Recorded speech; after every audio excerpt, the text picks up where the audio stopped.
Hello, नमस्कार दोस्तों। आज हम बात करेंगे डीएलएफ स्टॉक के बारे में और कल के दिन जो है स्टॉक में गिरावट रह सकती है। तो इस वीडियो को ध्यान से देखिएगा और ये वीडियो आपकी एजुकेशन के लिए।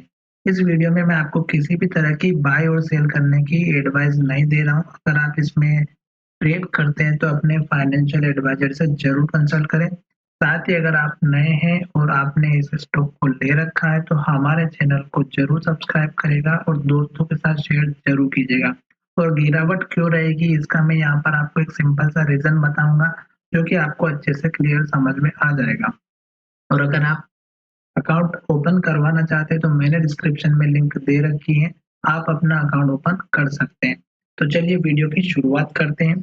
और मैं यहाँ पर इन्वेस्टिंग की वेबसाइट जो है यूज़ कर रहा हूँ चार्ट के लिए। और आप भी यहाँ पर कोई भी अपना सिंपल सा चार्ट ट्रेडिंग प्लेटफॉर्म यूज़ कर सकते हैं, ठीक है। अब यहाँ पर मैं आपको दिखाऊंगा कि स्टॉक में गिरावट क्यों रहेगी और कहाँ तक रह सकती है, ठीक है। तो यहाँ पर आप देखिएगा स्टॉक अभी तक अप ट्रेंड में है, जो कि आपको 200 दिनों के मूविंग एवरेज के ऊपर दिखाई दे रहा होगा। और स्टॉक जो है यहाँ पर ऊपर जाता है, फिर नीचे आता है, फिर ऊपर जाता है, फिर नीचे आता है, फिर ऊपर गया हुआ है और अब नीचे आने के लिए ये वेट कर रहा है।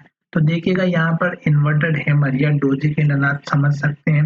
डोजी नहीं है, वैसे इन्वर्टेड हैमर ही है, जो कि इसने ओपनिंग के पास ही इसकी क्लोजिंग हुई है।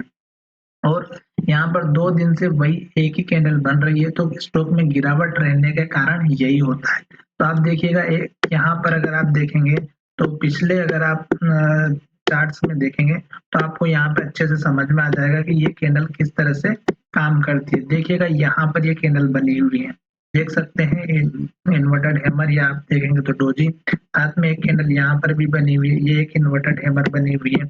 उसके बाद आप देखिएगा यहाँ पर एक हमारा इन्वर्टेड हैमर डोजी बना हुआ है। तो इस तरह से स्टॉक जब भी हाई पर होता है, ये कैंडल बनती है तो गिरावट जरूर आती है, ठीक है।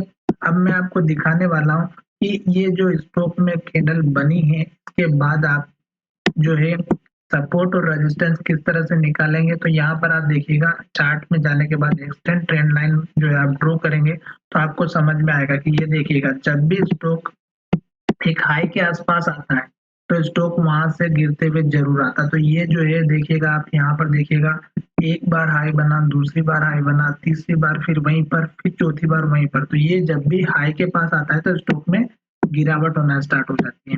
तो इस तरह से ये सपोर्ट और रेजिस्टेंस लाइन ड्रॉ करने पर भी आपको पता चलेगा। उसी तरह अगर आप देखेंगे तो ये जो लो हमारा यहाँ पर बना है, वही हमारा यहाँ पर हाई बना हुआ है। तो आप इसको मार्क कर लीजिएगा, तो आपको समझ में आ जाएगा किस तरह से जो है ये आपकी जो है लाइन सपोर्ट की काम करती है। 1 2 3 4 5 और यहाँ पर रेजिस्टेंस 6।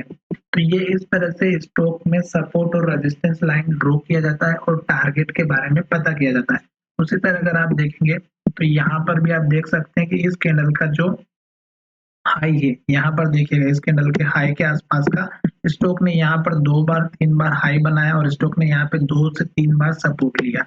अब हम वही चीज पता करेंगे कि स्टॉक में जब गिरावट आती है तो कहाँ तक ये गिरावट रह सकती है, ठीक है। तो यहाँ पर देखिएगा इन्वर्टेड हैमर है, स्टॉक ने यहाँ पर हाई बनाया, फिर यहाँ पर हाई बनाया, फिर यहाँ पर हाई बनाया, फिर यहाँ पर हाई बनाया। तो नेक्स्ट हाई जो था हमारा इस कैंडल के आसपास का था, जो लगभग हमारा है 730 रुपए के आसपास का। तो हम यहाँ पर एक तो इसको मार्क कर लेंगे, जो हमारे लिए सपोर्ट का काम करेगा। साथ ही स्टॉक ने लास्ट टाइम जो लो बनाया, इस कैंडल का लो और इस कैंडल का हाई, ये हम मार्क कर लेंगे। जो लास्ट टाइम का हमारा लो बना हुआ है तो ये मैंने आपके लिए ड्रॉ कर दिया, ठीक है। तो यहाँ पर मैं इसको सपोर्ट को जो है ब्लैक लाइन से बना देता हूँ। तो ये आपका एक लास्ट लो जो बना है, ये लॉन्ग टर्म वालों के लिए स्टॉप लॉस का काम करता है, क्योंकि जब स्टॉक ऊपर की तरफ जा रहा है तो हमारे लिए स्टॉप लॉस लगाना बहुत जरूरी है। तो लास्ट का जो लो बना हुआ है, ये आपके लिए स्टॉप लॉस का काम करेगा लॉन्ग टर्म वालों के लिए। उसी तरह आप देखिएगा यहाँ पर ये लास्ट टाइम जो बना हुआ था, ये इसने यहाँ पर बेहतरीन सपोर्ट लिया। स्टॉक यहाँ तक गिरा, फिर ऊपर गया, फिर जब नीचे आया तो स्टॉक ने यहाँ पर सपोर्ट लिया, फिर स्टॉक ऊपर गया और जब जाने के बाद में स्टॉक ने ये हाई बनाया तो यहाँ पर सपोर्ट लिया। तो ये आपके लिए स्टॉप लॉस या सपोर्ट का काम करेगा।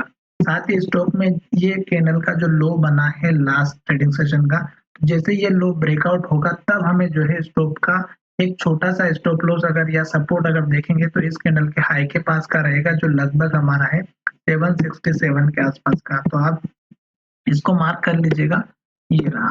तो ये आपका एक छोटा सा सपोर्ट लेवल रहेगा जो आपको दिखाई दे रहा होगा। आई होप, आशा करता हूँ कि आपको ये वीडियो पसंद आया होगा और आने वाले समय में किस तरह से नए टारगेट पता करते हैं वो मैं आपको दूसरे वीडियो में बताऊंगा। धन्यवाद, मिलेंगे नए वीडियो में।